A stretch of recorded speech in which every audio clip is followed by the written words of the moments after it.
we're lucky that we've got a nice day. Yes.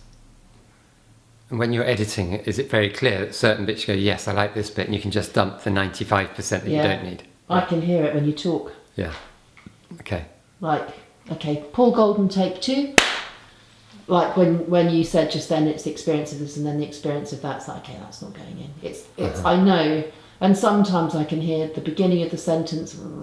Okay, he's entered it right. Okay, yeah. It's like that. That's just the. And they're not useful bits.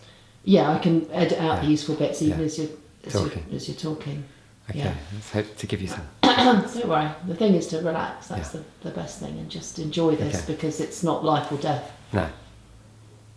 You know, so induction rates in this country have doubled in the last 15 years. That's the statistic that came out. Tell me briefly what induction is and why it's ever needed. Well, induction is as far as the woman allows this process to happen. So if she consents and agrees to induction, she's agreeing to 3 steps, usually putting some artificial hormones into the neck of the womb that starts contractions.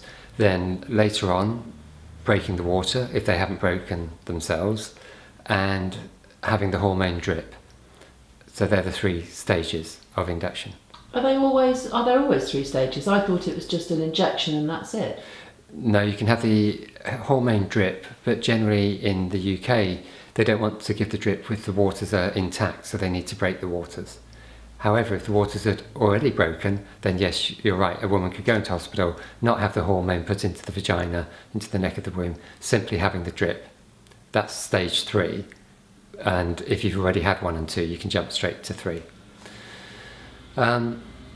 Everything is as far as the woman will allow.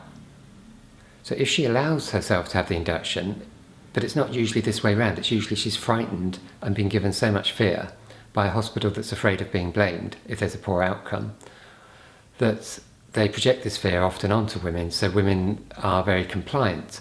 And if women choose to take responsibility for their own research and choices, they may choose to continue the pregnancy without induction. And this is much more a woman taking responsibility for her body and her pregnancy and her baby. If there's a genuine reason like very high blood pressure and there's a risk to the mother's health, instead of doing an emergency caesarean, there's a chance to have the baby vaginally, then induction could be a good use. But it's generally used way in excess of any WHO guidelines. The World Health Organization, WHO, recommend judicious use of any intervention, including induction and caesarean. So each hospital is offering induction, and these conversations between women and obstetricians is very fear-based, all focused on what can go wrong. There's no point continuing the pregnancy. We can control the birth, we can control this induction, when in reality we have no idea how a mother and baby will respond to an induction. And many of them will have overstimulation of the uterus, so they're having contractions so frequent there's no time for the baby and the mother to recover, to get any oxygen, to catch their breath, that it's bombarded with contractions that are aggressive and hard work, and the baby becomes distressed, and also the mother. And this leads to negative outcomes. We could have an antidote to slow down and stop the contractions when we have triggered them to be too fast. But it's quite rare for this to be given. We seem to be the other way around. We're much more happy to get contractions going quickly and effectively because we're looking at the clock and we're achieving something. So this is the quantity kind of argument. The quality argument is, what impact is that having on the baby and the mother? You tell me, what impact is it having? It affects the acid-base balance. So that's okay, so let's start with induction affects the acid base, because then I can use that bit clean. So how induction affects the mother and baby, it could be a rapid birth, it could be that everything's okay, but it's very frequent that it's upset the mother and baby, and it's upset the breathing, try and rephrase this, it's upset the baby who's not always getting the oxygen supply during labour that it needs. So this is a distressed baby. Start that one again.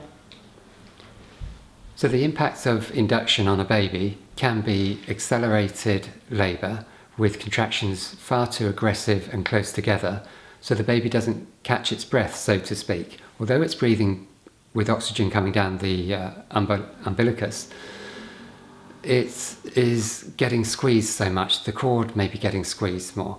These things impact on the baby's ability to manage labour and even to survive labour in some cases. So induction that is being used to, often it's said this will help the baby or will save the life of a baby, has actually killed babies.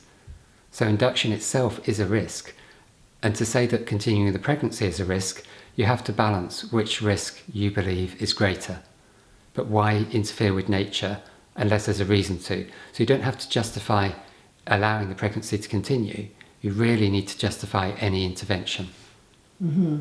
Which we don't. No, it becomes a habit to say, well, we usually do this at this hospital, or we usually induce at term plus 10.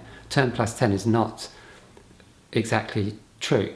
Term is up to 42 weeks. So what we're talking about is somebody who's 40 weeks plus 10 days being offered induction, along with the NICE guidelines that recommend offering it, not saying you have to have it.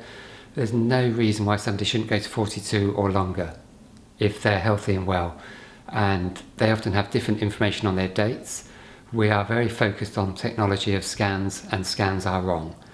Scans can frequently be out with the weight estimate and with the date estimate. The word estimate is key. The EDD, the estimated date of delivery, is an estimate. And often we induce because we believe in hospitals that babies are... sorry, I'll have to do this again. That they are... Okay, one reason for induction is often that a baby is too small and the growth is reduced. Another reason is that maybe the baby's post-mature, it's over 40 weeks, whereas term is up to 42 weeks, so it's not post-mature. When... Oh, for fucking heaven's sake.